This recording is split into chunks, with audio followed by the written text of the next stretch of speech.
السلام عليكم ورحمة الله وبركاته. إن الحمد لله نحمده ونستعينه ونستغفره ونعوذ بالله من شرور أنفسنا ومن سيئات أعمالنا. من يهده الله فلا مضل له ومن يضلل فلا هادي له. وأشهد أن لا إله إلا الله وحده لا شريك له وأشهد أن محمدا عبده ورسوله. فإن خير الحديث كتاب الله وخير الهدي هدي محمد صلى الله عليه وسلم وشر الأمور محدثاتها وكل محدثة بدعة وكل بدعة ضلالة وكل ضلالة في النار. بعدكم حميد Mwenyezi Mungu Subhanahu wa Ta'ala na kumtakia rehema Mtume Muhammad sallallahu alaihi wasallam.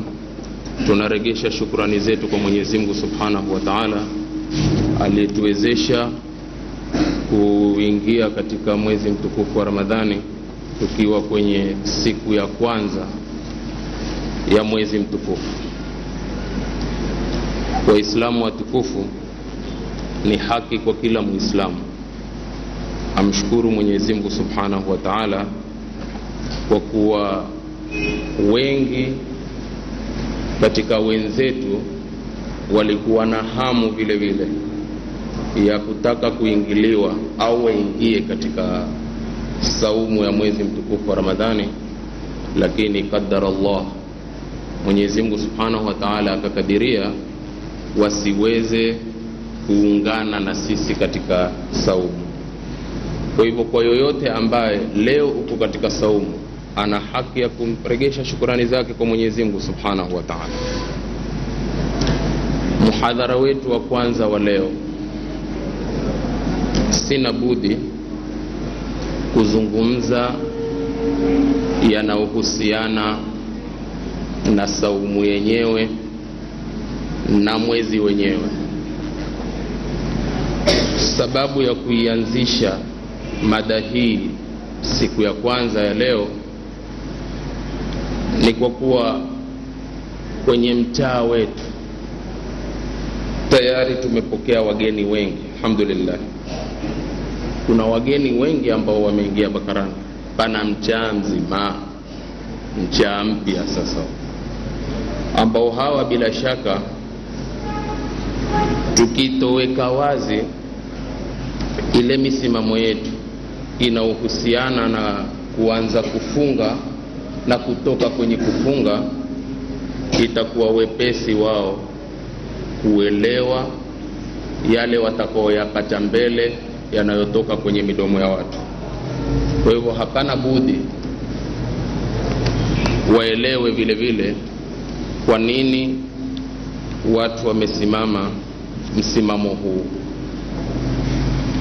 Na ningependa katika haya madhehebu manne ambayo yamezungumzwa na vitabu vya sharia, hebu tupeleleze kila madhehebu walivyoenda na dalili walizozitumia, na hapa ziwe akili pia zafanya kazi kwenye zile huja za madhehebu manne, ile barabara ambayo ni sahali sana na iliyokuwa na mwelekeo sana katika masala ya kufunga, imeelekea kwenye barabara gani, lakini kwa insafu na ikhlas, kwa roho safi kabisa, na kwa nia ya kuwa nataka nijue msimamo wa sawa uko wapi. Kwa hiyo kwa nini sisi tumesimama msimamo huu wa mwezi popote utoke hapo sisi twafunga? Kwanza, liannana ummatan wahida, kwa kuwa sisi ni umma mmoja. Na tukisema sisi ni umma mmoja, Mwenyezi Mungu Subhanahu wa Ta'ala katika Qur'ani tukufu asema, wa inna hadhihi ummatukum ummatan wahida, hakika umma wenu huu ni umma mmoja. Sasa kwa kuwa sisi ni umma mmoja, hapana budi mambo yote iwe pamoja. Tayib, na hii ni mujibu wa aya tukufu ya Qur'an. Sisi ni umma mmoja, hapana budi yote yawe ni kwa pamoja. Ndipo ikawa swala yetu ni moja, hija yetu ni moja, Hakuna namna ya swala tukasema hii ni swala khasi ya matajiri na hii ni swala ya masikini. Hapana hija tunaosema hii ni hija khasi ya watu fulani na hii ni khasi ya watu fulani. Wala hapana ihramu za tofauti. Watu wameenda hija ukaona kuna watu fulani wamevaa ihramu fulani na watu fulani wamevaa la. Ihramu ni hiyo hiyo, nguo ni hiyo hiyo moja. Kwa nini? Ni kuthibitisha ili neno la Mungu ya kuwa nyinyi ni umma mmoja wenye kibla kimoja, Mungu mmoja, mtume mmoja na kitabu kimoja. Huu ndio mwelekeo wa kwanza uliotufanya sisi tuwe na kasi nno ya mwezi popote unapotokea tufunge. Na nukta ya pili ya hiba, msimamo huu wa mwezi popote watu wafunge na sisi kukita hapo, sio kwamba ni msimamo waliwazo ya Wasuudi kwetu sisi ama sisi kufuata Wasuudi ama Wasuudi kuridhika sisi kufanya hivi.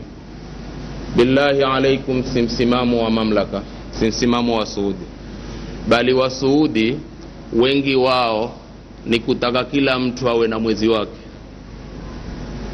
misimamo ya wengi wao. Kwa hivyo pia hapa tusimame kwenye laini ya kuwa sikuwa ni msimamo wa Kisuudi, hawataki hivyo.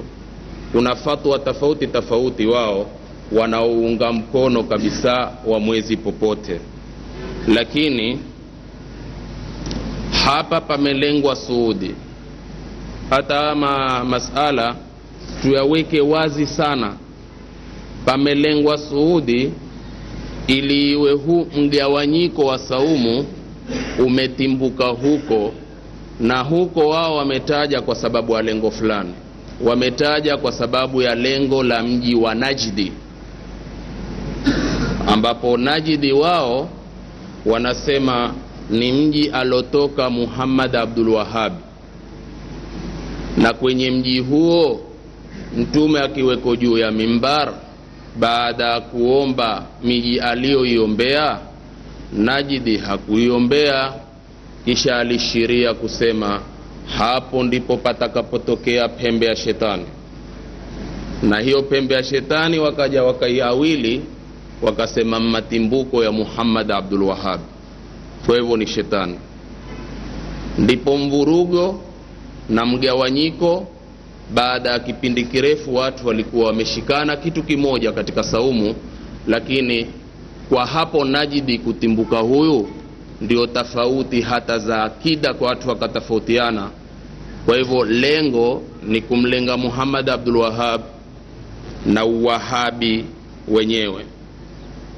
Lakini tutaangalia kwenye mihadhara ya mbele, hii Najdi ilokusudiwa alipoishiria mtume ni Najdi inaokubalika kijiji katika kijiji cha Saudi Arabia, ama ni Najdi ya kijiji cha Iraki? Kwa sababu Najdi ni mbili, Najdi ya mamlaka na Najdi ya Iraki. Kisha kwenye Najdi mbili hizi kwa ishara ya mtume, ipi inaokubali dalili na akili na matokeo ya kuwa ndio yastahiki kuwa ndio pembe ya shetani kutokea hapo? Ni Iraki ama ni Arabuni, ni Saudi Arabia?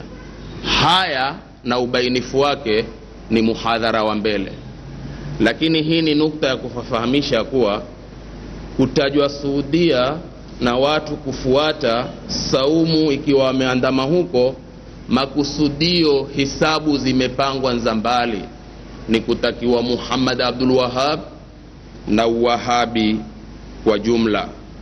Je, masala ya mwezi popote unapotokea watu kufunga ni kweli yalianzishwa na vijana waliotoka universities za mamlaka au nchi yoyote ya Kiarabu? Nimeitaja nukta hiyo kulingamana na mikutano tofauti iliyofanywa hapa Kenya na mkutano mkubwa uliofanywa Jerumani. Katika huo mkutano hata chief kadhi wetu aliweko katika huo mkutano. Mashekhe wa Tanzania wachakachangia sana kulani na kuponda Wahabi, wakaponda sana Wahabi, wakamponda sana Muhammad Abdul Wahhab, na wakawaponda sana wafuasi wa Muhammad Abdul Wahhab, kwamba hawa ndio waloleta uvundifu katika kila kipembe cha dunia. Makinikeni sana ndugu, kwa sababu hapa watu wanacheza faulu sana, na watu hapa wameokotwa sana kwa sababu ya kutofahamu matokeo yenyewe. Wakaponda tofauti zilizoko ni kwa sababu wa hawa vijana kumaliza masomo katika jamia za nchi za nje. Lakini kadhi mwenyewe katika kuhudhuria kwake hakuweka masala sawa kwa insafu na uadilifu, kusema sivyo misimamo hii haikuanzishwa na pindi vijana walipomaliza kusoma katika jamia. La, si ukweli. Hakulitetea hilo, na kuna ushuhuda juu ya kuwa yeye hakulitetea. Unyamaza kwake ilionyesha dalili ya kutilia nguvu, bali kwenye spichi zake vile vile zilitilia mkazo sana ya kuwa umma ulikuwa umeungana, lakini ukaja ukatofautiana tu vijana walipotoka katika jamiat. Haya yaliwekwa sawa na aliyehudhuria mmoja kati ya wanazuoni wa kisunna aliyoweko hapo, akaweka sawa. Moja, msimamo wa mwezi popote unapotokea, billahi alaikum, haukuanzwa na vijana wa majamia. Watu na waulize tarehe Kenya, mwezi popote unapotokea, nani aloanzisha mfumo huu? Vijana walipokuja, misimamo imechangulia kitambo sana. Msimamo huu hauwezi kusahulika ala mari zaman. Zama namna zitakazopita, hauwezi kusahulika msimamo huu, wala kusahauliwa alioanzisha msimamo huu. Ajulikana ni mzee sana, Mwenyezi Mungu amrahamu, Muhammad al-Amud rahmatullahi alayhi, wa nad'u Allah wa natadarra'u ilayhi an yudkhilahu fi fasihi jannatihi bibarakati shahri Ramadhan al-mubarak. Mungu amweke pahala pema peponi. Ni mzee huyu ambaye kwenye research zake na fikhi yake alionao na ujuzi wake rahimahullah, alikwenda akavumbua katika vitabu ya kuwa uko huu msimamo wa mwezi popote utoke hapo watu wafunge. Kwa nini sisi tukakita kwenye msimamo ulazima wa kufunga mpaka tuone mwezi wenyewe? Akasema hapana, kuulizwa vitabu. Akenda kwenye research zake, akenda kwenye buhuthi zake za kielimu, akaona kasi na nguvu zisizokabilika za mwezi popote utoke hapo. Sikilizeni Sheikh. Akaanza, alipoanza hakumwambia mtu ndoni andame. Hii ni tarehe watu wote waielewe, hata chief kadhi wetu pia ifahamu hii, na wafuasi wote waielewa hii, lakini wasimame kwa uadilifu. Hakumwambia mtu ndo andame msimamo huu. Ukatoka msemo saumu ya mwezi popote, saumu ya Washela. Ikawa usemwa hivyo kwa kuwa Washela ndio wa mwanzo kufunga kwa mwezi popote unapotokea. Alipoanzisha mfumo huu, tarehe ajieleza aliwekwa ndani, kadhi aliowekwa alamu ikawa juu chini, mpaka shekhe akawekwa kwenye kizuizi. Sheikh Abdullah al-Farisi rahmatullahi alayhi, wote wakumbukwa kwa wema kwa sababu walikuwa watu wema. Aliposikia ndiye chief kadhi mkuu wa Kenya, shekhe kule amewekwa kizuizini kwa sababu tu ya kufunga kwa mwezi popote unapotokea, alifanya nini? Alipigia simu moja kwa moja kumwamrisha ule kadhi wa pale, muachilie shekhe haraka, kisha umuangukie umtake msamaha. Kwa nini? Kwa sababu msimamo alosimama nao ni msimamo wa nguvu sana ulioko kwenye vitabu. Akaachiliwa. Hilo lajulikana. Taib, Sheikh Msallam wakati huo anasoma Sudan, Alipokuja Livu, jamaa wakaona huu ni kijana alosoma ndiye ambaye ataweza kumkabili Sheikh Muhammad Al-Amud. Wakaenda wakamweka chini, hebu nenda kazungumze na Sheikh, mbona hivi sasa amekuwa huanza kufunga mbele na hasi mazoea yetu, nenda kaseme na yeye kisha uje utuambie. Sheikh Msallama akaenda akazungumza na Sheikh, kuzungumza kielimu. Sheikh alipomuonyesha Al-Amud misimamo, mimi nimetegemea huja hii na hii na hii na hii na hii, akazipima haki. Sheikh alitoa ithbati hapa. Nakumbuka kwenye muhadhara mmoja akasema mimi sikuweza kabisa kumrudi kwa sababu niliona kwamba kwa msimamo wake kwa huja ni msimamo ulonkali sana. Akaja akaregesha jawabu kwa waliomtuma ya kwamba la, msimamo wake ni msimamo wa kasi sana na una muelekeo, kwa hivyo hatuwezi kumuingilia. Akaendelea mwaka wa kwanza, wa pili, wa tatu, ikawa ni mazoea. Sisi huku twa mangamanga, saumu ya washela, wale kama mabohora, wale sijui nini, maneno mengi bila kufikiria. Na ukimuona mwenzako hufanya lolote, la wajibu ni kumakinika kumjua analifanya lile kwa misingi gani, analifanya lile kwa mategemeo gani, analifanya lile kwa huja gani. Baada dhalika zitiwe katika mizani huja za kisharia. Pale ambapo pana barabara ambapo ni panguvu kwenye mzozo wenyewe, watu wanafuata ile barabara. Wallahu waliutawfik. Huo ndio msimamo moja kwa moja. Sasa watu wakaanza kuandama mpaka hivi sasa mimi naweza kuambia haki kumepambauka, tena kumepambauka sana. Watu wameelewa, tena wameelewa sana, na msimamo wa kushika kwamba la, tukite kwa popote haki ya Mungu, hata ukapima kiakili, ukapima kidalili, wote hushindwa, ya kwamba muelekeo wa popote ndio muelekeo wa sawa. Lakini sasa hapa kuna na magurupu, kuna huni nkao fulani na huni nkao fulani. Madhara sasa yalitokea hapo, hayakutokea kwenye huja za kisharia, yalitokea hapo. Tutavunda mikao. Dalili ya kwanza ni kwa kuwa kwenye mwezi tutakapo sisi kwetu umetokea si mara moja si mara mbili, ndugu Waislamu, si mara moja si mara mbili. Kenya hii sehemu za Wajiri ziliwahi kutupa habari ya mwezi, sehemu za Garissa ziliwahi kutoa habari za mwezi, mara tofauti. Kuchangazwa hakukuchangazwa na watu hawakufunga, na sisi tuna kampeni wa mwezi wa kwetu na hatujui kwetu kimwezi wapi. Garissa Wajiri zikatangaza si mara moja si mara mbili watu wasifunge, zikatoka na lugha, ukatokea mwezi wa watu kutoka kwenye saumu. Hili halisahuliki, watu wamedhabiti kutoka kwenye saumu, ukaonekana mwezi. Kuonekana mwezi kuliwahi kuonekana sehemu mbili. Sehemu ya kwanza kwenye vijiji vya kwetu, kwenye kijiji cha Chundwa maarufu. Sehemu ya pili ni kijiji katika Lamu, kijiji cha Kipungani ama Matondoni kama sikusahau, Matondoni. Hapo vijiji viwili.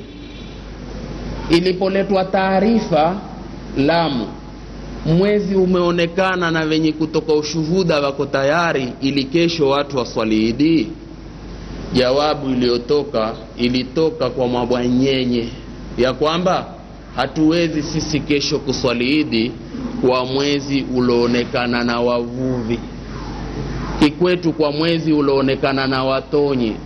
Sasa hapa nitawaweka sawa wajukuu za Mtume kumuandama Mtume kivyovote. Mtume alipofikiwa na habari ya mwezi, kauli aliyoitoa ni ipi? Tutawaelezeni. Kisha ili mjukuu wake amuandame Mtume kwa maneno na kivitendo. Sikilizeni niwaambie. Mbedui alipouona mwezi, mbedui lugha kikwetu sisi tutasema nkishamba, ndivyo sivyo? Kishamba kiliuona mwezi. Akaja akamwambia Mtume, wasemaje kuhusu kesho kufungwe? Mtume akasema la, kwa sababu mwezi hatujauona wala hatujapata taarifa yoyote. Hakim Bedui akamwambia mimi nimeuona.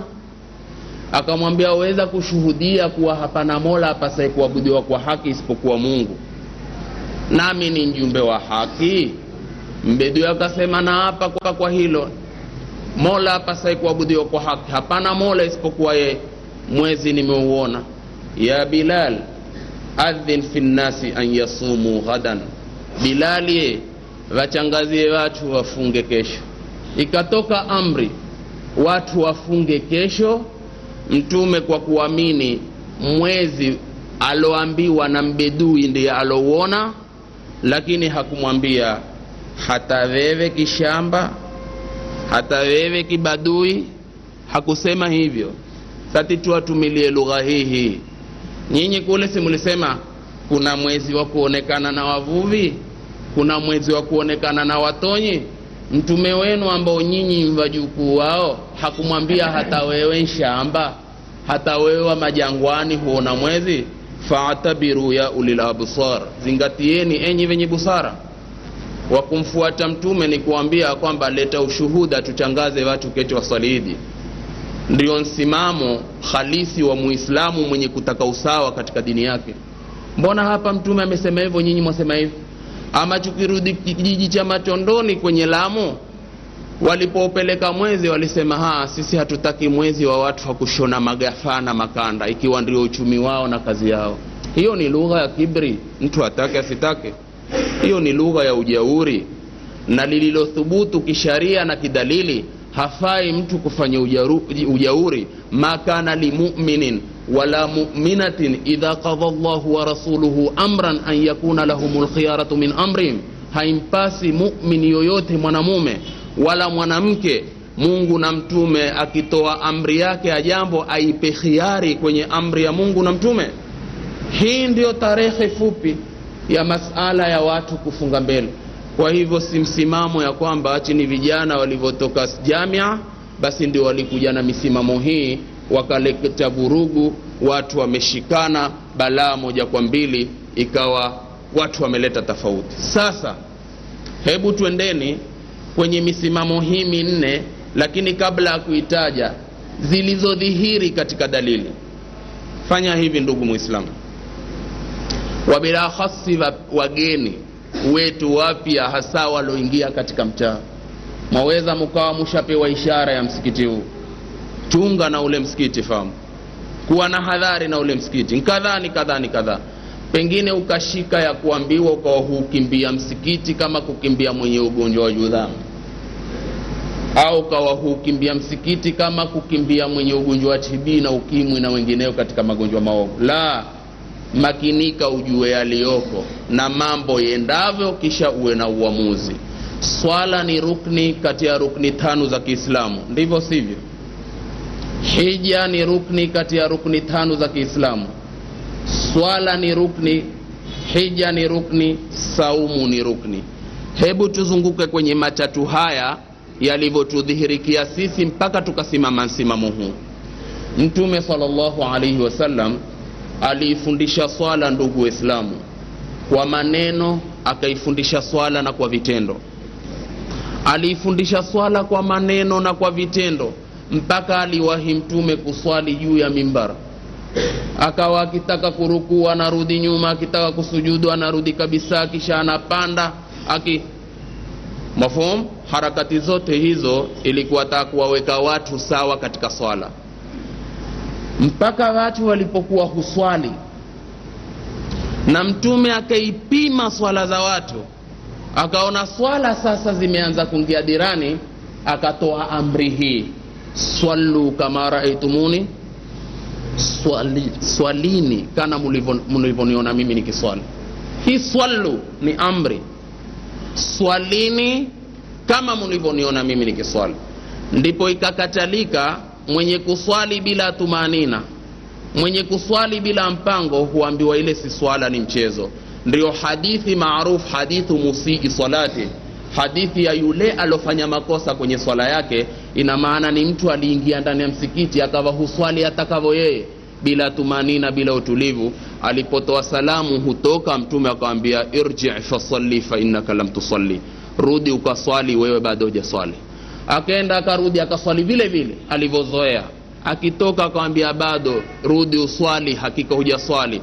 Kama mara 3 hivi kisha mtume ikawa inambidi amweke sawa, akamweka sawa kuswali, uswaliwa hivi kadha kadha kadha kadha, basi akamfundisha swala. Ina maana gani? Ina maana aliko hajaswali kama vile jinsi ilivyo.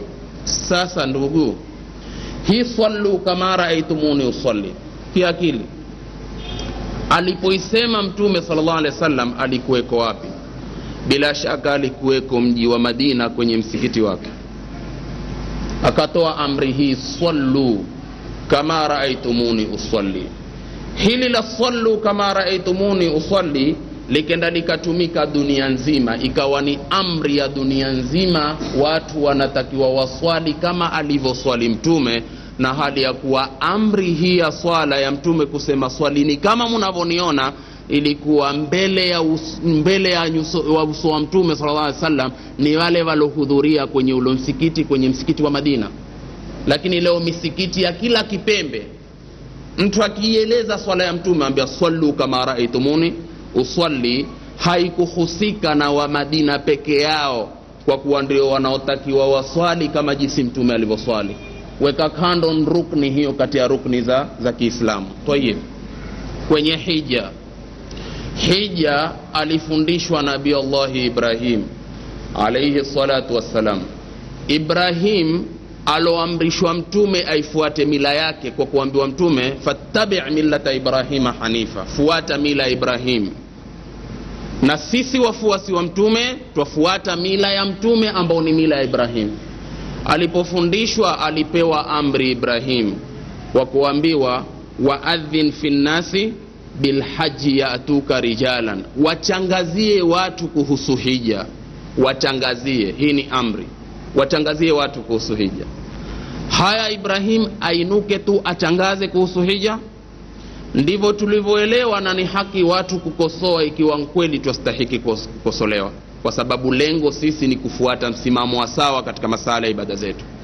Hakusimama tu kutangaza hija, la, lakini ukisoma hii Qur'ani utamkuta Ibrahim alimuomba Mungu kwa dua, si kwa kumuamrisha, kwa kumwambia Mwenyezi Mungu wa arina manasikana, tuonyeshe sisi namna ya kufanya ibada za hija. Ina maana namna ya kufanya ibada za hija ni Mungu amuonyeshe mtume wake, na mtume atuangazie sisi. Akamwambia Mwenyezi Mungu tuonyeshe, naam, akaonyeshwa. Alipoonyeshwa Nabiiullah Muhammad alayhi salatu wassalam, akapewa funzo hilo vile vile la masala yanayofungamana na hija, kufanya kadhaa, ukenda pahala kadhaa fanyeni kadhaa, ukenda pahala kadhaa fanyeni kadhaa. Akafahamisha mtume kuwafahamisha watu wake. Hatimaye mwajua alisema nini Rasulullah sallallahu alaihi wasallam? Kana alivyowafundisha swala mpaka mwisho akasema sallu kama raaitumuni usalli, na alivyofundisha hija mpaka mwisho akasema khudhu anni manasikakum, chukueni kwangu mimi namna ya kufanya ibada za hija. Na zote hizo ni amri. Kule alisema sallu na huku akasema khudhu. Twende katika saumu. Katika saumu tusizunguke sana, ndiye alisema sumu liruyati. Kwa hivyo kule sallu, kwa hija khudhu anni, hapa sumu liruyati. Kwa hivyo mkondo ni ule ule, sallu kama raaitumuni usalli. Kwa Madina walowajihiwa na amri hii ikawa yawahusu walimwengu wote kuswali kama anavyoswali mtume.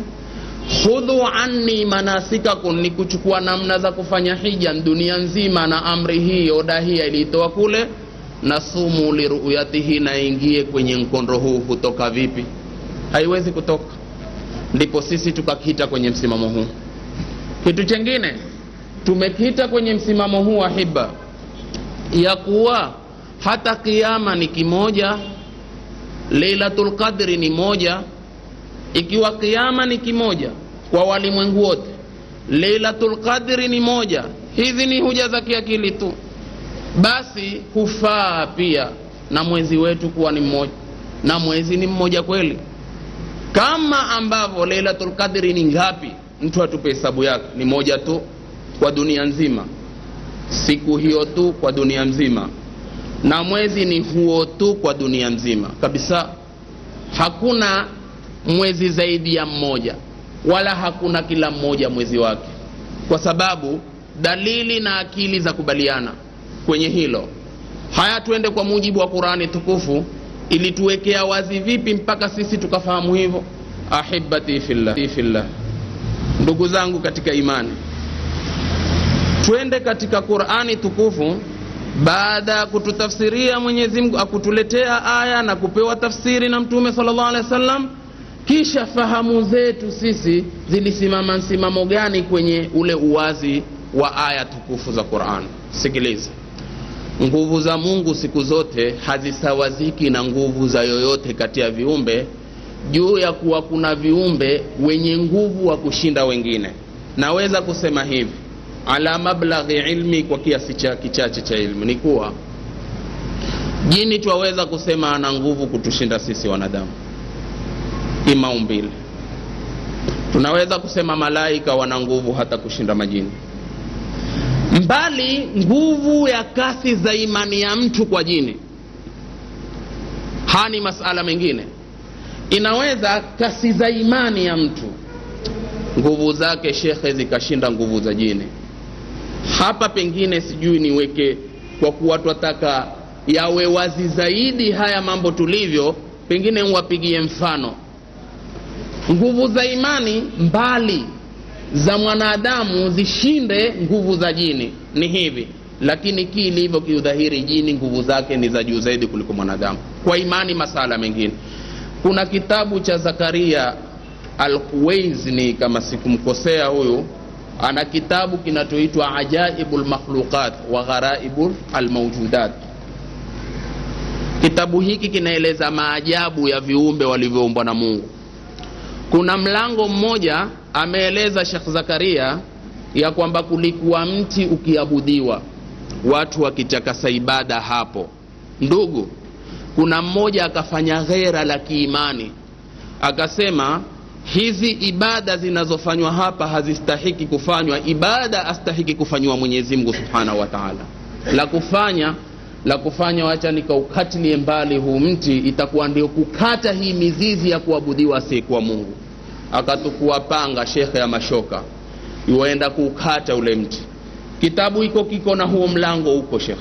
Haki alipotokea na panga lake ama na shoka lake, akajitokeza shetani kwenye huo mti. Akamwambia, bwana uenda wapi? Yule bwana akamwambia, nenda kukata huu mti. Kwa sababu gani? Kwa sababu waabudiwa, watu wamekuwa huabudu mti, wameiata ibada ya Mwenyezi Mungu wa haki. Akamwambia, kwa nini ukereke wewe? Hivi mtu ni wewe tu, hakuna wengine? Shetani wewe. Akamwambia, wanga weko, lakini mimi ndio ambao limenichoma zaidi. Akamwambia, usiukurubie mti kukata, wacha watu na shughuli zao na wewe angalia lako. Akamwambia, taukata. Ukajibishanwa maneno, wakaingiana miilini.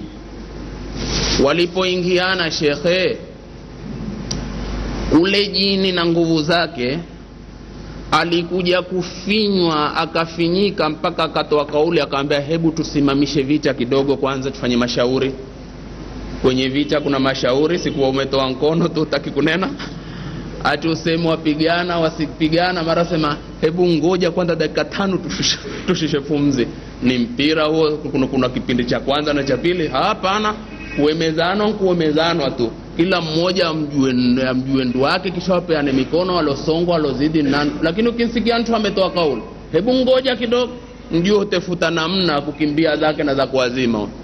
Haya, lakini ule bwana akamsikiliza, akamwambia, haya tufanye mazungumzo.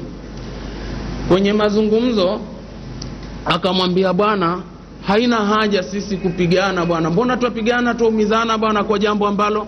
Akamwambia, hapana, mimi ni hivyo taukata. Ule bwana kama msimamo wake ni ule. Basi shetani ni shetani na visa vyake ni vingi sana, na shetani aamuapo kumpotosha mukhlisi shekhe, humuandama kwa kila namna mpaka ntie katika kabudha yake. Akiweza, akishindwa kwa sababu ya nguvu za imani na ikhlasi ya mtu mwenyewe, kwa sababu ni ahdi ya Mungu ya kuwa venye ikhlasi shetani hawawezi kabisa. Lakini wasokuwa na ikhlasi, haki ya Mungu kuokotwa ni wepesi mno. Sasa akafanya mbinu, akaambia, ngoja hebu mazungumzo yangu ni hivi, nataka kukwambia mambo, sahihisha pahala ambapo ni sahihi, pahala ambapo si sahihi naambia sivyo. Akamwambia sawa. Akamwambia wewe umetoka kwenu. Shetani amwambia yule bwana, wewe umetoka kwenu, haki ya Mungu hukuata hata ndururu moja, hukuata hata cha kupikiwa watoto. Kweli uongo? Yule akamwambia kweli. Huyo tayari ashaokotwa.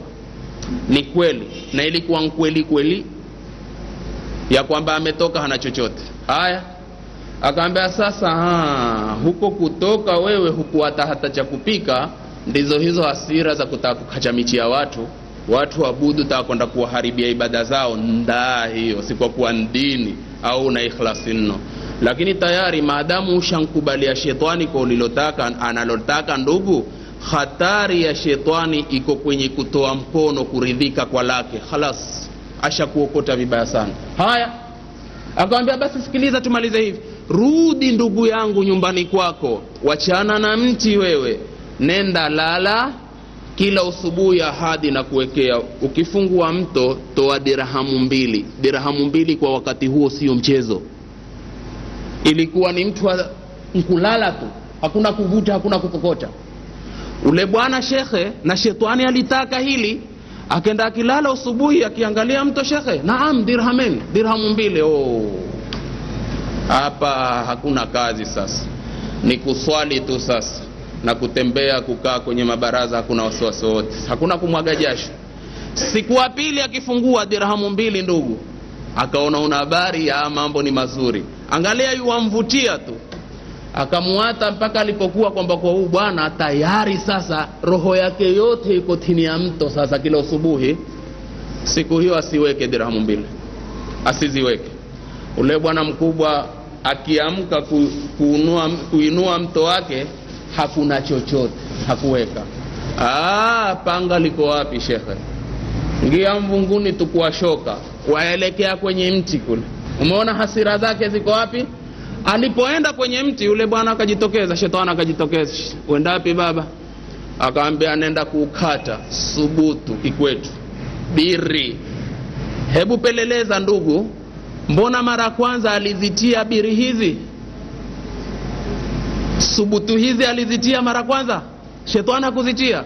Hebu fikiria, mbona mara pili alimwambia subutu biri, tegemea kama sikumalizi? Ni kwa kuwa tayari pale panapostahiki kukita mtu ashapapata. Akamwambia huwezi, na ukiutegemea tutapambana. Haki na ule bwana akautegemea. Alipotegemea akangiana, wakiingiana kwenye mwili, alimshika ule mwanadamu, alimweka, kitabu iko na kisa kiko wazi wazi, mpaka ikawa roho hutoka. Sasa yeye ndiye alotoa mkono na akamwambia hebu ngoja tufanye mazungumzo, goli kwa goli. Yule alisema ngoja tufanye mazungumzo, akawahi, na sasa atakaye mazungumzo ni huyu mwenye ikhlas. Akamwambia haya tufanye mazungumzo. Watakaje? Akasema nataka kukuuliza swala moja tu. Uliza. Kwa nini mara kwanza nilikupiga mpaka wewe ukataka vita tusimamishe? Mbona mara hii umenipiga kinamna hii mpaka mimi sasa nataka kusimamisha vita? Billahi shetani akamwambia naam. Jawabu ni sahali sana. Mara kwanza ulipokuja, mimi niliona napambana na chuma, sipambani na mwanadamu. Kwa sababu ulikuja mukhlisan lillah, una ikhlasi, imani kali, nia ni moja tu ya kukereka kwa nini waabudi wa mti. Sasa ulipokuwa mwelekeo wako ni mmoja tu lillahi, sikuweza kupambana na wewe. Ndio ulinipiga, katumia siasa. Kama ningetumia nguvu zangu ungelinitoa roho bure. Lakini hivi sasa nimekupiga, hukupiga, takupiga. Kwa sababu gani? Kwa sababu hukuja kwa ikhlasi, umekuja sikukuwekea dirhamu 2. Kwa hivyo sasa umekereka, shoka liko wapi? Waja kupigana kwa lengo sikukuwekea nini? Dirhamu 2. Kwa hivyo hupigani kidini sasa. Na maadamu hupigani kidini, haya tafadhali ukurubie mti aliukurubia. Hapa ni kuwawekea wazi ya kwamba masala ya mwanadamu kuwa na nguvu hata nshinde jini ni wakati imani iwe imethubutu na ikhlasi yake ni ya hali ya juu kweli, na ahadi ya Mwenyezi Mungu ni pale pale. Mwenye ikhlasi hapatikani na jini kabisa. Tayeb, sasa turudi kwetu. Jini juu ya nguvu zake kushinda wengine, malaika juu ya nguvu zao kushinda wengine. Nguvu za Mwenyezi Mungu ndizo nguvu za kushinda watu wote, za kushinda viumbe vyote. Nguvu za Mungu ndizo nguvu zisizoingilika. Je, nguvu za Mungu zisizoingilika twaweza kuzisawazisha na nguvu za kiumbe yoyote? Jawabu ni kwa kuwa haiwezekani. Twaweza kuzifanya nguvu za mwanadamu kuwa sawa na nguvu za Mungu? La. Twaweza kuzifanya nguvu za jini kuwa sawa na nguvu za Mungu? La. Nguvu za malaika kuwa sawa na nguvu za Mungu? Haiwezekani, wala halitawezekana kabisa. Ndipo sisi tukawa na nguvu zetu zikawa ni mahdud, zina mpaka fulani. Majini wana nguvu zao zina mpaka fulani. Hata malaika wana nguvu zao za mpaka fulani. Nguvu za Mwenyezi Mungu ni nguvu zisizokuwa na kikomo, zisizoingilika na yoyote. Ndugu, leo tukija kusawazisha kwa kukusudia, kwa uswarihi ama kinaya ya mwanadamu nguvu zake kuwa sawa na nguvu za Mungu, si kuchunga adabu katika kumpa heshima Mungu, huwa kumkosea Mungu. Ama kwa uwazi ama kinaya cha kufanya nguvu za jini kuwa sawa na nguvu za Mungu, pia huwa kumkosea Mungu, hata malaika, kwa sababu nguvu za Mungu ni za kipekee. Kwa hivyo tufanyeje? Mbona tumetokea kote huko? Ni hivi jamani, tukifungua suratul Namli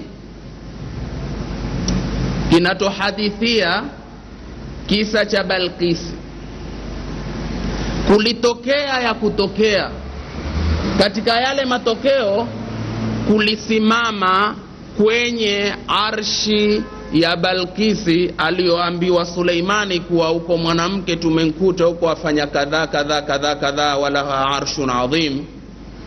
Akawa lazima iletwe kwenye mamlaka ya Suleimani. Sikilizeni hapo, ndipo sisi pia tukawatwa wana nguvu katika kushika humsimamo wa mwezi popote utoke hapo sisi tufunge. Na utastaajabu, mbona kisa cha angazia hivi na hama sala mwezi wapi na wapi, yawana vipi? Bila shaka yawana. Ilipotakiwa arshi ije, ushauri ulikuwa nani atakoileta arshi yake kabla ya kuja wakiwa wamesalim amri. Kulitoka njadala. Ifritum minal jinni akasema ana atika bihi kabla an takuma min maqami, mimi nitakuletea kabla hujasimama. Ikaendelea nkuchelewa. Haya ikenda mpaka mwisho ikawa nitaileta hii arshi kabla ya kupepesa macho yako. Angalia kupepesa macho, bila shaka ni haraka za hali ya juu sana, ndivyo sivyo? Pepesa macho ni haraka za juu sana. Sasa naam, hapo ndipo kuliko kubalika kwa kuwa ni wewe ndio wepesi, kwa sababu aliposema anatika bihi kabla an yartadda ilayka tarfu, hapo Qur'ani tabiri yake inasema alipoiona ishatulia mbele yake, ndivyo sivyo? Kwa hivyo itakuwa ni ule wepesi wa yani ya kupepesa macho ulikubalika hapo, ni haraka kuliko wepesi wa kusimama pale pahala alipo. Tayib, haya sasa sikiliza. Hii ni kupepesa macho, na la wepesi wa kupepesa macho kwenye jambo la kiyama Mwenyezi Mungu Subhanahu wa Ta'ala ameeleza katika Qur'ani. Akasema kama sikukosea, wama amru saati illa kalamhil basar, kisha akasema au huwa aqrab. Kwenye illa kalamhil basar au huwa aqrab, sasa lazima hapo sisi tusimame kwenye lamhil basar na akrabu min dhalik, ili tutukue mafunzo kwa Qur'ani iwe kama mfano wa idha sa'alaka ibadi anni fa inni qaribun ujibu da'watad da'i idha da'ani, na Mungu kusema walaqad khalaqnal insana wa na'lamu ma tuwaswisu bihi nafsuhu wa nahnu aqrabu ilayhi min hablil warid. Kwenye qaribun ujib, qarib, na hapa aqrab, bila shaka hii aqrab ni karibu zaidi kuliko qarib ilotaja katika mfumo wa idha salaka ibadi. Au pengine tunaweza kuchukua kwenye thumma dana fatadalla fakana qaba kausaini au adna. Sema adna, bila shaka itakuwa ni ukuruba zaidi, pengine hata kushinda hiyo qaba kausaini. Sasa wama amru saati illa kalamhil basar, kisha au huwa akrab.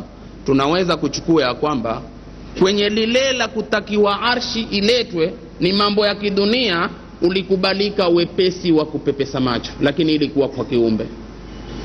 Kwenye amru saa illa kalamhil basar, kama ingekoma hapo kiujuzi wangu, ingekuwa wepesi huu umesawazika ukatumika kwa mwanadamu kwenye kutakiwa arshi ni hilamhil basar tu, na kusimama kwenye kwa kiyama Mungu amesimama hapa hapa tu illa kalamhil basar. Lakini mbona kisha sema au huwa akrab? Ni kwa kuwa huwa akrab, amru saa ni wepesi zaidi hata hilo la kushinda kupepesa nini, kupepesa macho. Kiyama kitasimama lini? Yasalunaka anis saati ayyana mursaha fima anta min dhikraha ila rabbika muntaha. Ujuzi wa kusimama kiyama uko kwa Mungu, hauko kwa yoyote. Wama tadri nafsun madha taksibu ghada wama tadri nafsun fi ayi ardhin tamut. Hiyo ni ghaib, na ghaibu hii anaoijua ni Mwenyezi Mungu Subhanahu wa Ta'ala. Pana aya katika Qur'ani tukufu, watu watakaa katika dunia wende kwenye mambo yao haya yasiyokuwa, na kuipiga dunia makamama na kushughulika na dunia mpaka ile jambo la kiyama kuja, nidhamu ya dunia kuharibika. Mwenyezi Mungu Subhanahu wa Ta'ala aje akisimamishe moja kati ya nyakati mbili, kiwajilie watu kiyama kuvurugike, ima kuwe usiku ama kuwe mtana, ima kuwe usiku ama kuwe mtana. Sisi tukiitakidi ya kwamba kwenye dunia hii tulivyo sisi, wako watu ambao sisi huwa ni mtana, wao huwa ni usiku, la kubalika. Sasa sisi tumeshika misingi ya saumu kwa masala ya matilai, wale wana matilai yao. Sasa na hao ni matilai. Sasa wama amru saa illa kalamhil basar, halikuwa jambo la kiyama isipokuwa ni kama kupepesa macho tu chap chap. Tukenda kwa mifano hii ya matilai, sasa leo itakuwa ni usiku, sisi ni mtana.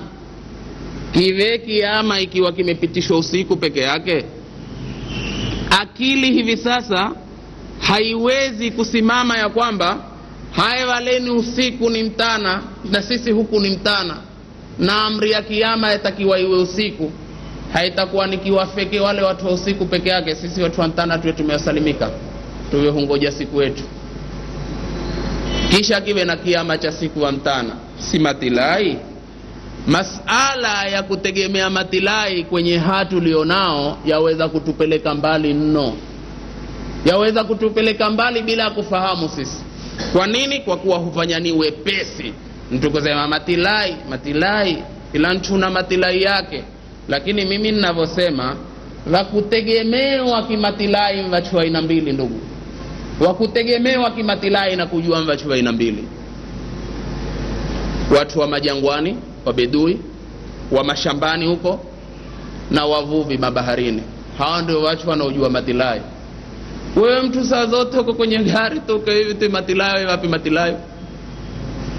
Wewe mtu saa zote ntambi tu, la tambi tu na makoronya, wapi matilai? Mtu saa zote, wewe mtu hapo dini, mbele tu wenyewe watu hapo dini saa zote, mwajuaje matilai? Matilai waulizeni wajuzi wa matilai, watu wa baharini, watu wa majangwani. Hivi matilai kweli? Kwa sababu hao matilai yamelenga huko. Tusifuateni misingi ya ibada hii isokuwa na mushkili kwa misingi matilai. Matilai mambo yamepamba dunia, na hali ya kuwa uwazi, mambo yako wazi kabisa. Ndipo na sisi kwa haya tukasimama msimamo mkali mno. Kisha ndugu Waislamu, wewe wataka kwenu kimwezi. Kimwezi kwenu ni wapi? Lao utaulizwa wapi kwa mtu kimwezi? Mtu una kwake kimwezi, kwenu wewe ni wapi? Haki ya Mungu kuna mambo tukubaliana sisi kiakili, lakini pale pale ninaporudi hili limekuwa tatizo kwa sababu ni jambo lililobuniwa kimikao. Sasa haitaki mikao fulani ivundike. kwenu ni alipo Muislamu na kwenu ni kunapopatikana adhana. Na naam, hilo la kubalika. Angalia hivi sasa mimi na wewe tukipata safari, tukenda pahala popote nje ya Kenya hii, ni wageni.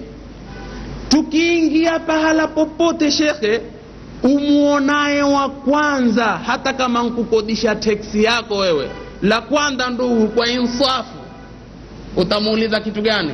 Kitu gani cha kwanza ambacho itakuwa ni cha kumuuliza kilichozoeleka? Na nitajibisha swali hilo. Kitu cha kwanza utakachokiuliza kitu gani? Barakallahu fikum. Jambo la zoeleka. Ukaingia pahala popote wewe, utamwambia mwenzako, hebu nionyeshe msikiti. Umeona, hebu nionyeshe msikiti. Ukipata msikiti, ishapata kwetu. Hapa ndipo walipo wa kwetu. Utaketi pengine kipindi bado, lakini roho yako makini kabisa, hata ule mji ukiwa unatisha kinamna gani, lakini pahala ukipata msikiti wasema hapa ndipo pahala pa amani, billahi utaketi murtahal bal, mtulivu kabisa. Ukisikia adhana huzidi kuona raha. Baada ya swala utaamua mawili. Ndiyo haya yakatufanya sisi tukite nno kwenye msimamo wa mwezi wa popote. Na nyinyi angalieni haya. Ukitaka kuamua utaweza kumpata mtu kando kumwambia, jamaa mimi nimekuja hapa ni mgeni, simjui yoyote, nikaamua kuja hapa kwa kuwa na hakika tapata ndugu zangu, billahi utamwambia hivi. Ama utaamua kusimama. Ukisimama jamani, baada ya kutoa salamu kwenye desturi yetu sisi, wewe fanya singeni, fanya ni mtu tu ataka kusalimia watu kwenye msikiti. Ukisimama kabla hujatoa salamu au kwanza ukatoa salamu, utasema assalamu alaikum wa rahmatullahi wa barakatuh. Kisha jamani, kisha ndugu zangu Waislamu. Lazima utasema ndugu zangu Waislamu. Nini hilo la kubalika? Hilo ni umbile kabisa kwamba ndugu ya mtu ni Muislamu. Ndipo ikakatalika kabisa ya kwamba kwa kukatika undugu siku zote ni imani na dini. Musisikie, imani na dini ndicho chombo cha kipekee cha kututofautisha sisi na wasiokuwa sisi. Wasimama wasema ndugu zangu Waislamu, nimekuja hapa kutoka Kenya, lakini ningajitangaza ni mgeni, lakini mimi si mgeni maadamu niko mbele ya nyuso zenu. Nyinyi ni ndugu zangu.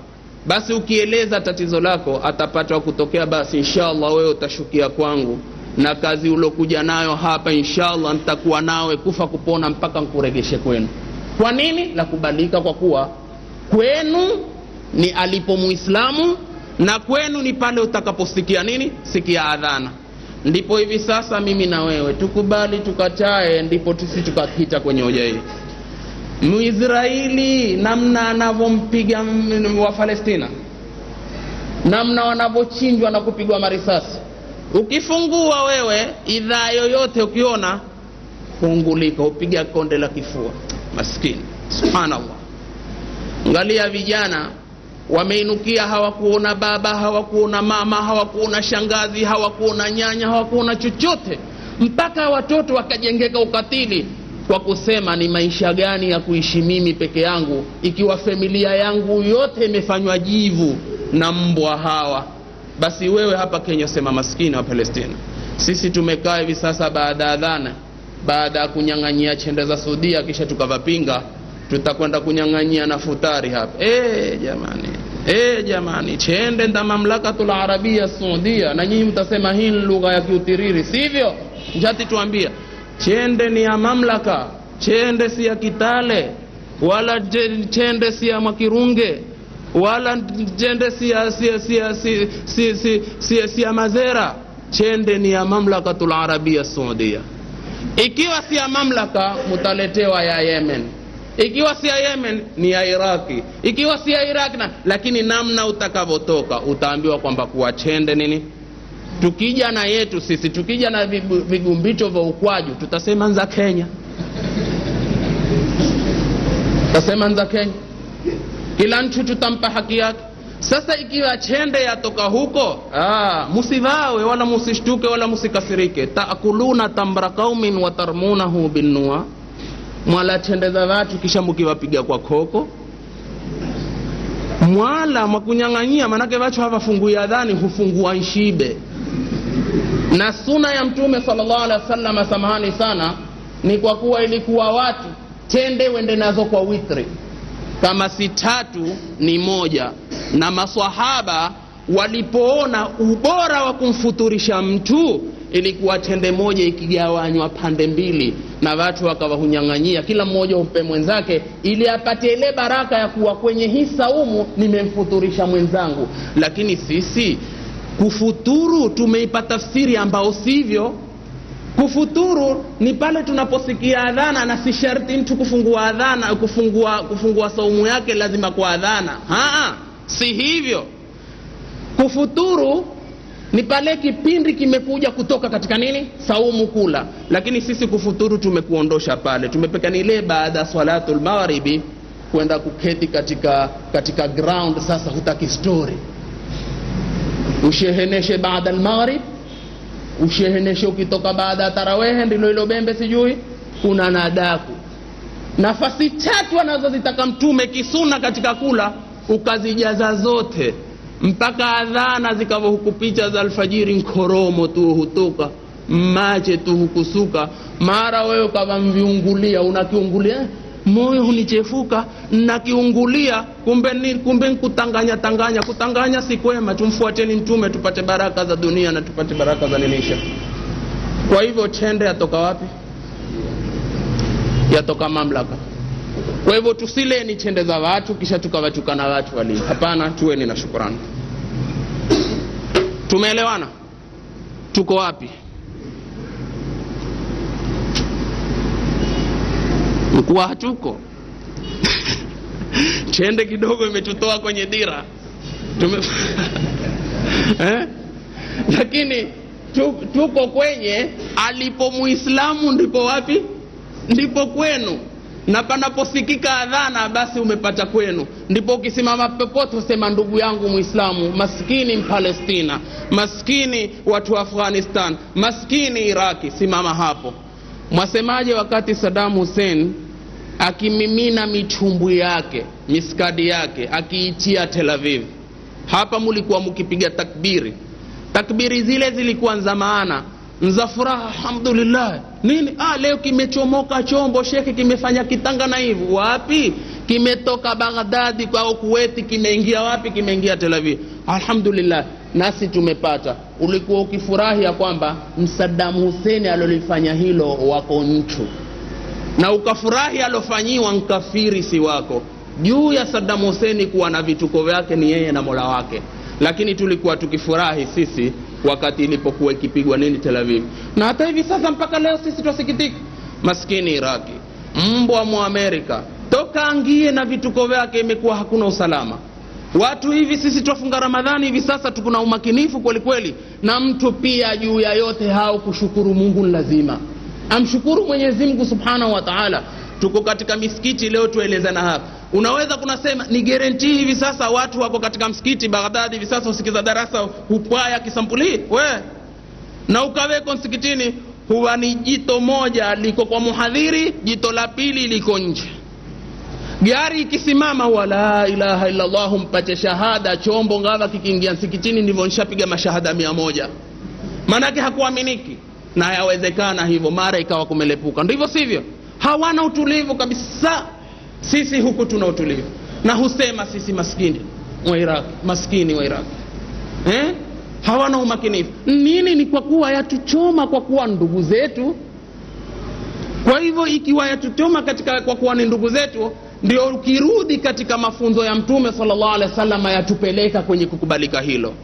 Mathalul mu'minina fi tawaddihim wa tarahumihim wa ta'atufihim kamathalil jasadil wahid idha ishtaka minhu udhun tadaa lahu sairul jasad bisahri wal huma. Kwa maana mfano wa waumini katika kupendana kwao, kuhurumiana kwao na kusaidiana kwao kana mfano wa mwili mmoja. Ukichanjika tu ukisikia maumivu kiungo, hupelekea viungo vyote kesha na kusikia matungu. Ndipo ukasikia la mwenzako alipo husikia utungu wewe, na furaha ya mwenzako alipo wewe na wewe huofurahi.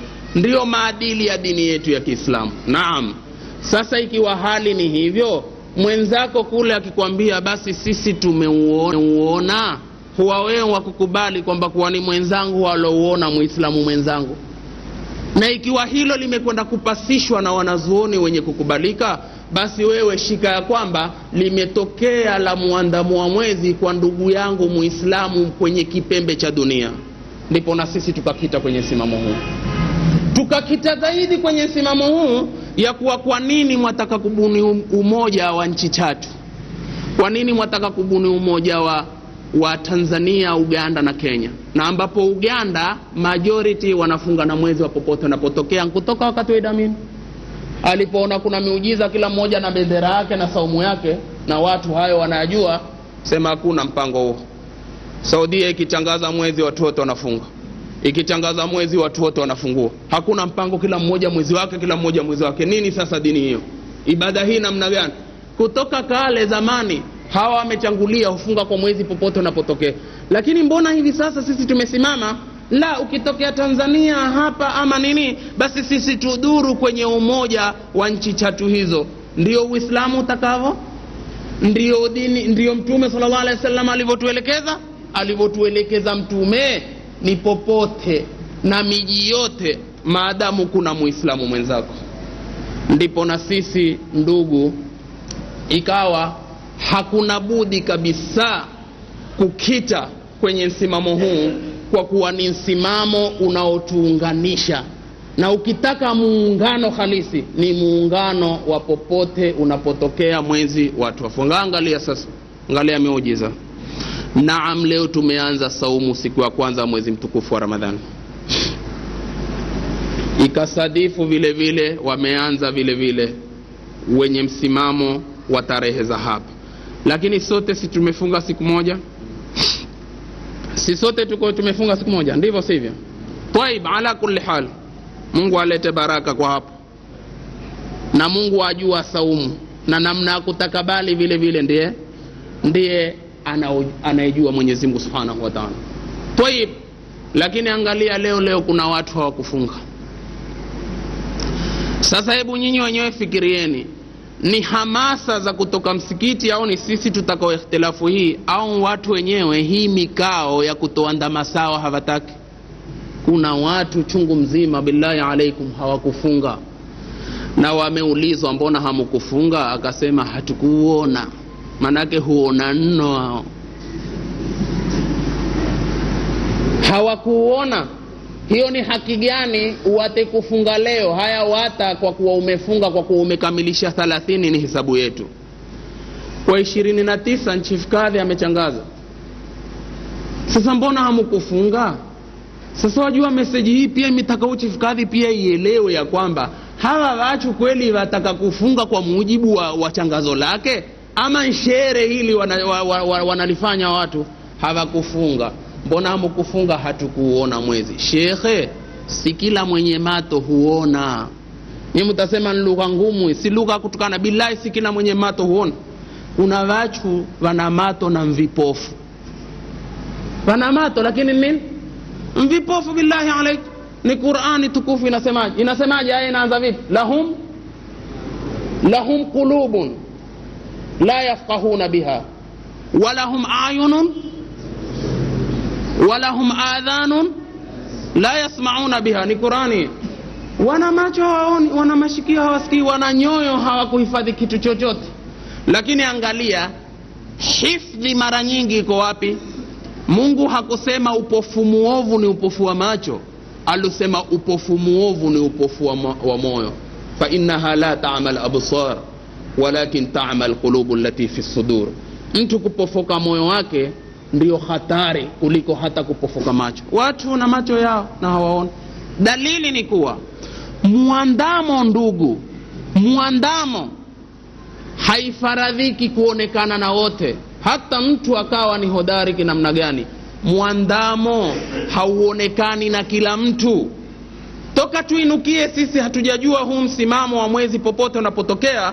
Ilikuwa ile siku ya 9 au 20 watu hutoka majangwani, watu wameveshwa nguo nzuri, kishindo na manyimbo, na pale tulikuwa kidogo tukiunga mkono madrasa za kikhurafati, tukitoka na zefe na matari, na huku tukaocheza Ramadhani kesho ikapenda Mungu, tukenda majangwani kule. Na haki mwezi ulikuwa ukitokea watu wakishikana shingo kabisa, ule pale bwana, mbona si uone wewe namna gani? Ikawa tunataka kuchecha sisi kwa sisi, hushikwa, huonyeshwa, hauoni, mpaka huamua time zapita kusema basi turudini. Lakini watu watahakikisha walouona wameuona, sema jamani umeonekana kweli, lakini namba kubwa ni ya wale ambao hawakufanyeje, hawakuona. Lakini keshone sisi sote tukafanyeje? Tukafunga. Msiweke sharti ya kila mtu kuona ni sharti gumu mno, ni sharti lisilowezekana, kwa sababu ikiwa kufunga mpaka kwa kuona kuna na kina vipofu. Hebu niambia nami jamani, kipofu ni afungeje? Jawabu ya wepesi utanambiaje? Pengine utasema basi ni ruhusa hiyo amepewa asifunge, aketi ilie hatia kipofu. Si ruhusa katika dini. Hakuna dini inaosema kwamba kwa mtu kwa kuwa kipofu hakuona mwezi basi na kate mpunga siku 30 ama siku 29. Hakuna sheria hii. Lakini utasemaje? Utasema pia nafunge vipi? Utasema la, yeye atafunga kwa kuambiwa kwamba kwa watu wamefunga, kwa watu wameona. Ala, sasa kesi ziko wapi? Balaa iko wapi? Situshakubaliana ya kwamba huyu ni kipofu hakuona, lakini kufunga kwake atategemea waliouona. Kuna na wewe mwenye macho lakini kipofu vile vile, tegemea hilo alouona, خلاص mambo yamekwisha. Ndivyo mambo yalivyo. Hakuna masala ati leo au jana iwe kwamba kuwa watu wote wameona. Muandamo una ugumu katika kuonekana, shekhe. Halitaki kukubalika tu hilo. Ni waone watu nusu na nusu nyingine ndio sasa wafunge kwa kuonekana kwa.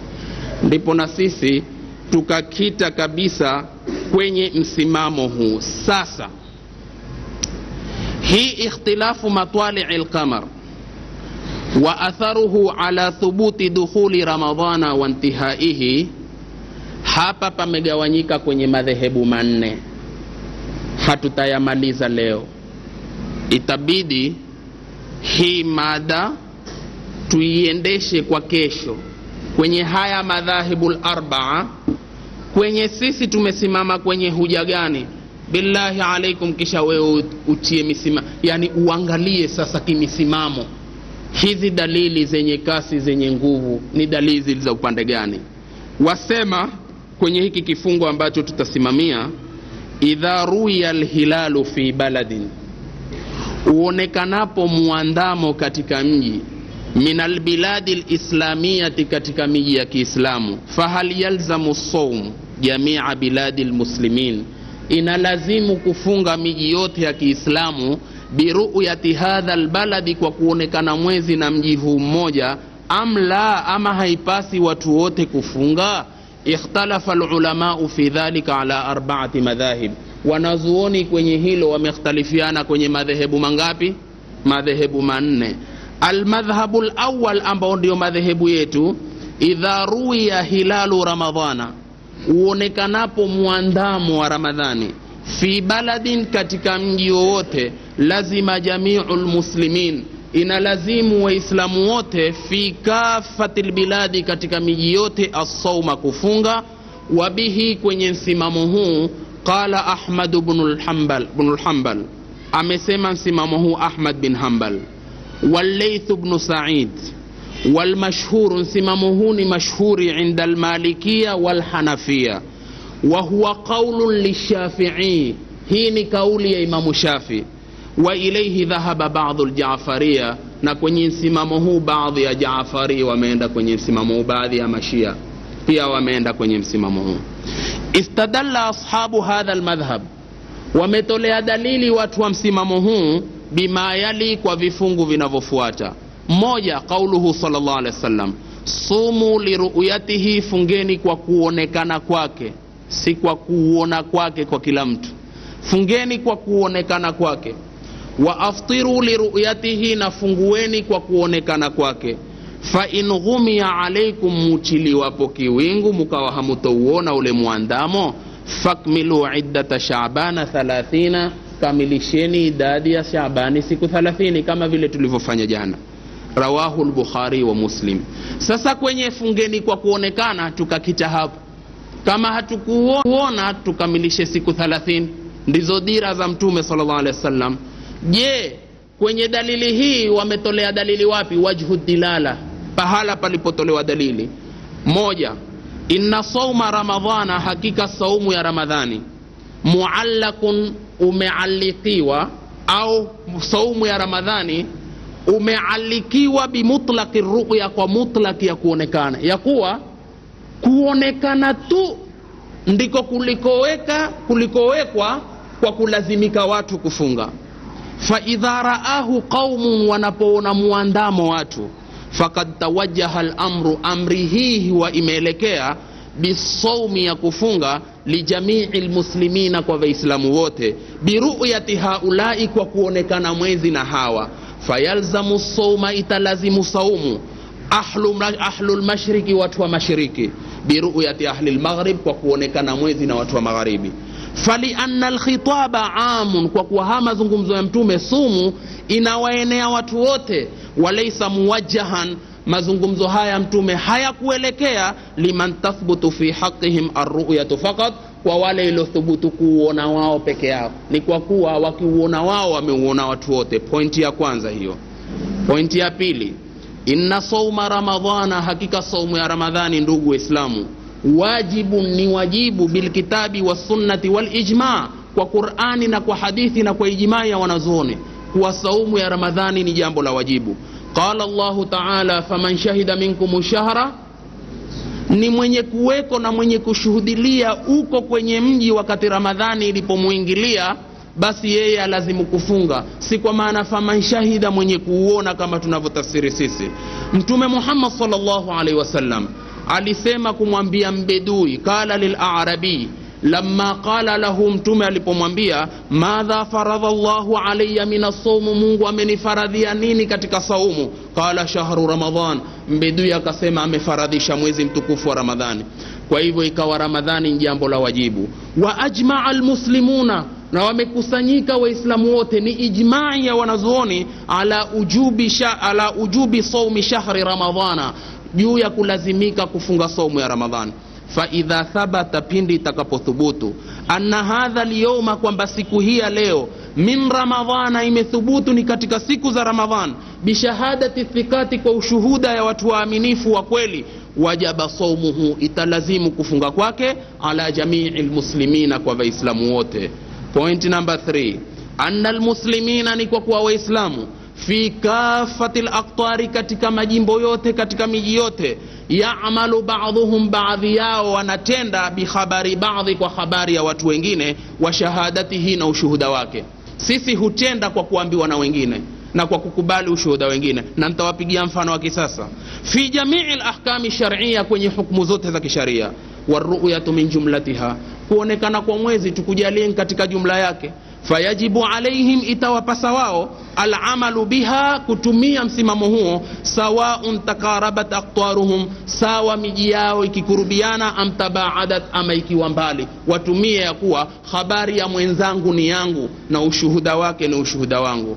Na maana ya neno la Mwenyezi Mungu, faman shahida minkum shahra falyasumu, hadha ijabu hatmin, huu ni ulazima ulofungwa kabisa, ala man shahida istihlal ash-shahr, kwa ule aloweko kwenye mji siku za mwezi wa Ramadhani kuingia. Kwa maana kana muqiman fil baladi hina dakhala shahru Ramadhan, alikuweko mjini, alikuweko pale pahala wakati Ramadhani ilipoingia. Wa yathbutu shahru Ramadhana, wa thubutu mwezi wa Ramadhani, siku za Ramadhani hizi, biru'yatil hilali, kwa kuonekana muandamo, walau min wahidin, japokuwa ni mtu mmoja, adlin, muadilifu, au ikmali iddati Shaabana 30 yawman, au kukamilisha idadi ya siku ya Shaabani siku 30. Tafsiri ya Qur'an al-Karim li Ibn Kathir, juzu ya kwanza, safha 205. Pointi ya 4, wa an Ibn Umar radhiyallahu anhuma qala, Ibn Umar radhi za Mungu zimshikie asema, tara annasul hilala, watu walionyeshana muandamo.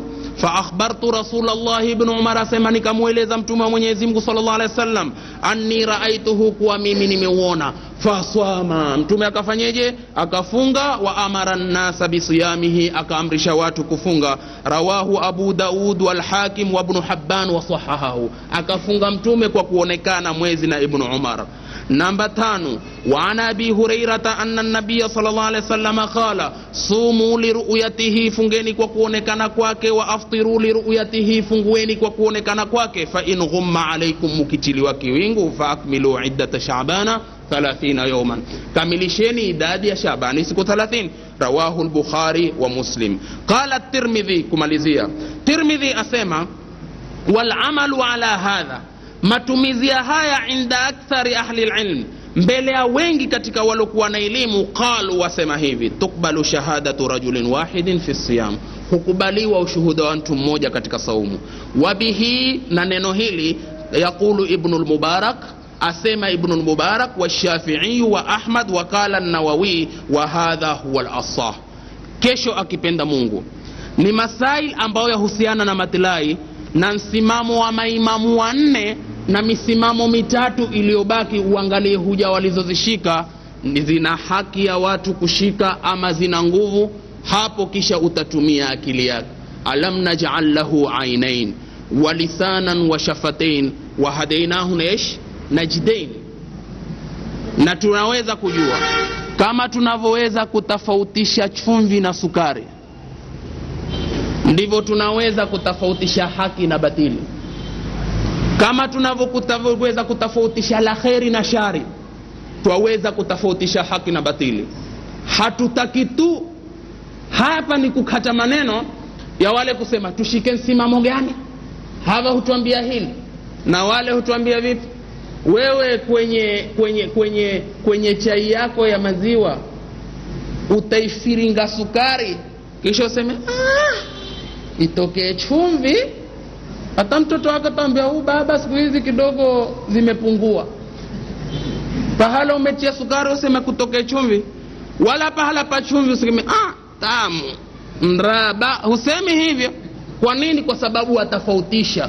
Na hili la kubalika, twakataa bure. Maadamu Mungu asema alam naj'al lahu aynaini wa lisanan wa shafatain wa hadainahu najdain, haki unaweza kutofautisha.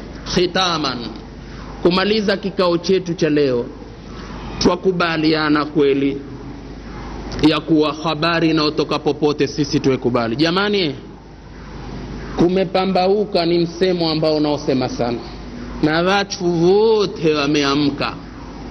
Walokubali kutaka kulala walale ni wao wenyewe.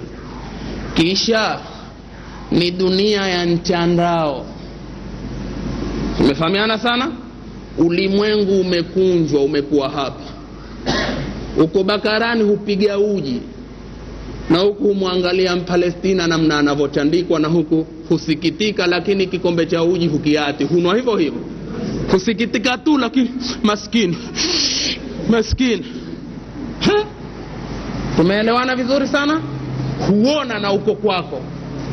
Kisha mimi na wewe hivi sasa tuangalia timu 2 za cheza, na nawapigia sana mfano huo. Hamutaki tu kwa mpira tutaunga mkono, kwa ibada ya dini hatutaki, kwa sababu siku zote la dini watu huliona zito na la shetani huliona tamu mno. Ndipo ukaona kila la shetani huwa kuna mapambo yake, na hakukosea Mungu aliposema wazayyana lahumu shaytanu a'malahum, shaytani amewapambia vitendo vyao, basi wakaona raha. Ndipo siku zote pia mfano hutumia sana. Mwangalia aliyekaa kinyumba na mwanamke, nyakangia nyakatoka, maisha namna wanavyoyaona tamu. Hakuna anayetoa kauli kumukia mwenzake, si mume kumpapilia mwanamke, wala si mwanamke kunrukia. Maisha baridi huenda kwa nidhamu maridadi. Shekhe, mume akitoka hutoka kwa kuaga, haya bye nini, kwa kuwa mambo ya kidunia ati bye manake ni nzungunishi nini. na ni watu wamekaa kinyumba. Apelelezeni sana ndugu Waislamu. Lengo kukurubisha watu kwenye fahamu ya kwamba hii misingi tulioishika tumeishika kimaana. Billahi alaika, siku ambao kutashuka taufiki kupigwe nikaha sahihi, ajeambiwe haya sasa ni mke wako wa halali, usiku ule watakuwa kana makaracha vapaka, watanyanyurana usiku huo. Mara usubuhi tu atamuona ule mume namna anavyojibishwa, hujibishwa sio ile dasturi aliyozoea. Taarifu limadha? Ni kwa sababu kushaingia dini hapo. Na maadamu kushaingia dini, shetani ashakisirika. Mshawakosa watu wangu. Ilikuwa maisha udhi kabisa. Angalia sana, mara imekuwa ile bai hakuna tena, mara imekuwa nini sasa hizi, mara mbona, mara talaka. Umeona nini? Dini imesimama, udhia ukapatikana. Ushetani ukisimama, raha mustarehe. Alaysa kadhalik? Na ukawa hualika watu na kwenda kufuturu. Leo tafuturu kwangu wewe na waenda kufuturisha watu, na ni mke uliomweka kinyumba. Shika hapo. Hayangalia na hili sasa la ushetani wa mpira ndugu. Huja timu mbili za cheza, walioko bandani wote ikawa si maplayer 11 tena, ni maplayer zaidi ya 1000. Manake huteza walioko ndani ya screen na walioko ndani ya banda, waloketi, walosimama qiyaman wa qu'udan wa ala junubihim. Manake kuna angalia mpira akawa uchizie gati yake hapa na kone, na hata kitafashwa angalia hivi wiru. Shati tuambie ukweli ulivyo. Ukaja ukamwambia waangalia timu gani na gani, timu fulani na fulani, akaitaja. Basi wewe jaribu kistihzai, umwambie mwenzangu wapoteza wakati wewe hula makamua, hizo timu hizo ilichezwa kuanzia juzi, wewe kijiti kitamruka, wewe mwana fanya adabu wako, usituharibie mchezo bwana, ondoka bwana, kama unataka ketu angalia, kama unataka toka ende zako. Nini? Amesikia utungu kuambiwa si leo, wewe ungachangaza live, si live, umeandikiwa tu leni mpira uliteza, utakata. Wewe namna gani bwana? Dunia imepanuka bwana. Hii mambo moja kwa moja. Tena angalia time. Hivi sasa sisi tuko 11:30, wao hucheza saa 8. Mfahamu? Ukaamini moja kwa moja. Ela la kuambiwa mwezi umeonekana, hata ukaonyeshwa kwa dishi ya saa, utasema kwamba kwa hilo haliwezekani. Si uadilifu.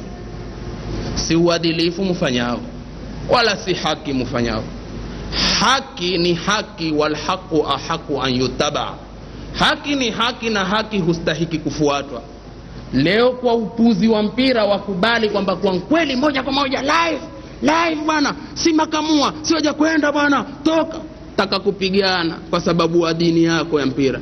Leo ikiwa majlisi ya wanazuoni warathatul anbiya wamesimama katika kunakishi suala la wewe kuanza saumu, kisha wakakwambia limethubutu kwa ushuhuda wa ukweli wa kutoka kadhaa, useme kwamba kuwa hapana, tukaya pinga tuyaungao, lakini huwaunga kidunia, kwa upande wa kidini tukawa hatuna haja nao. Bali linsanu ala nafsihi basira. Biidhnillahi karim, tunamuomba Mwenyezi Mungu ajalie vikao vyetu vyote viwe ni vikao vyema kwa ajili yake inshallah. Na kwa mujibu wa hii mada inshallah taala nitaimalizia kesho, kwa sababu pana mada za muhimu zaidi tulizoziandaa kwa Ramadhani hii inshallah taala, ambao tunataka tuziweke wazi kwa watu biidhnillahil karim.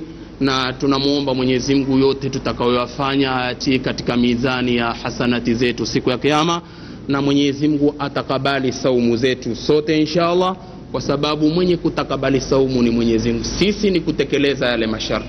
Kisha nyakati zisitupite, tuzitumie nyakati zote za mwezi mtukufu wa Ramadhani kwa natija, kwa sababu siku ni chache sana. Hizo siku 30 ama 29 ni chache sana, na ni kwa atakaye jaliwa. Pengine 10 la kwanza tutaachwa na wengi, 10 la pili tutaachwa na wengi, 10 la tatu ni kabisa. Pengine tutaswali Idi tuwe kuna watu fulani pia hatutaswali nao.